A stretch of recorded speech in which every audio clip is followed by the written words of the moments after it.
Lexus claims that the RC name stands for Radical Coupe. Well, this model's primary hybrid engine is certainly very different to the conventional power plants its competitors offer, and it'll deliver you taxation savings that are very different too.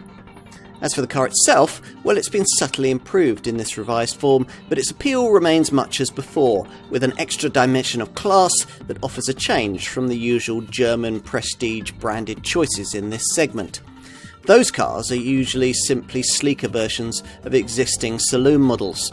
The Lexus RC isn't like that. If you're after something different in this class, it has its own very distinct appeal.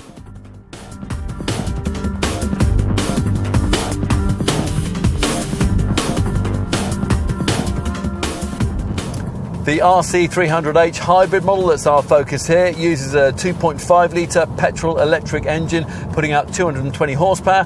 That's a higher output than the obvious German diesel rivals offer, but it's somewhat blunted both by this car's prodigious weight and by the somewhat frustrating drive characteristics of the belt-driven CVT auto gearbox that all Lexus hybrids have to have.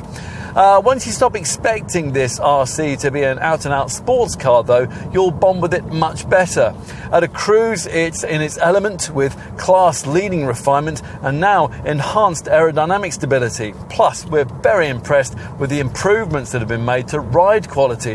Those are courtesy of new shock absorbers and suspension tuning that's borrowed from the brand's larger LC Coupe. This F-Sport variant gets an adaptive variable suspension and adaptive damping setup, which allows you to tweak the ride via the settings of the standard Drive Mode Select driving mode system. On commuting journeys, this car feels imperiously superior to its segment competitors. And like all Lexus and Toyota hybrids, it can be driven in three ways. By the electric motors only, as it is from start off for up to 1.2 miles, with just the engine, if you're giving it full throttle, or more usually with a combination of both. During deceleration and under braking, the engine switches off, and both electric motors act as high output generators, recovering kinetic energy that automatically recharges the batteries for the next time that the hybrid system is able to switch back into electric only mode. That explains an efficient set of running costs, which see this RC300H delivering a WLTP rated combined cycle fuel figure of 45.5 mpg and an NEDC rated CO2 reading of 114 grams per kilometre. That emissions figure helps with a benefit in kind taxation rating that could see you saving a huge amount over a comparable diesel engine rival. In other words, you have all the ingredients for what might arguably be the most sensible sporting car you could buy. One of the key reasons you might want this car lies with the way it looks.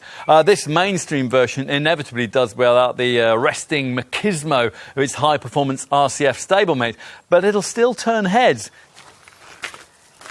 In terms of the changes made to this updated RC model, well, you'd really have to know the car quite well to notice them, or get this facelifted version parked next to an original. Then you'd pick up the revisions made to this distinctive double-spindle grille. From the side, the low-profile styling still looks arresting, seemingly shrink-wrapped, with three-dimensional curves that seem to change in appearance and effect as you move around the car. It's from the rear that this improved RC design is most easily identifiable, thanks to these restyled LED combination lamps with their more pronounced L-shaped lenses. Okay, time to take a seat inside.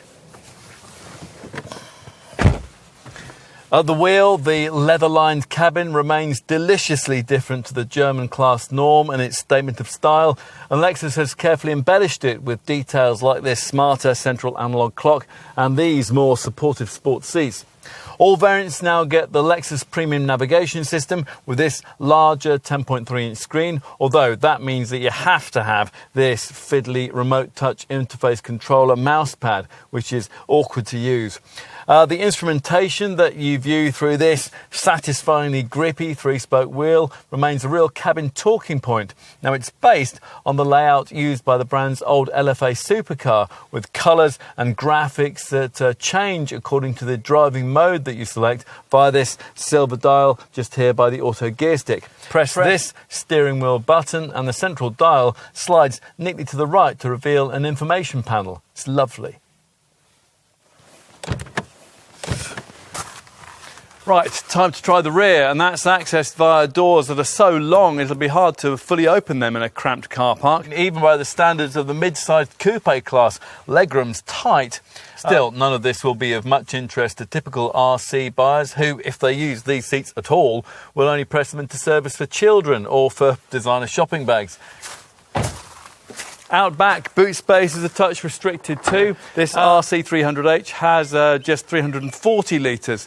In the non-hybrid V8 powered RCF model, it's 366 litres. On the plus side, should you need to accommodate longer items, there is a 60-40 split folding rear backrest, which will allow you to accommodate those longer loads. But do bear in mind that you don't get those on the V8 powered RCF.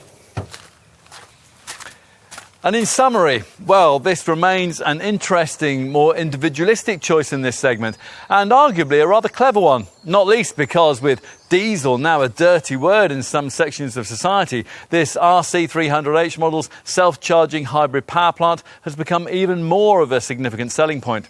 As a result, a certain kind of buyer will like this Lexus very much, and we can understand why.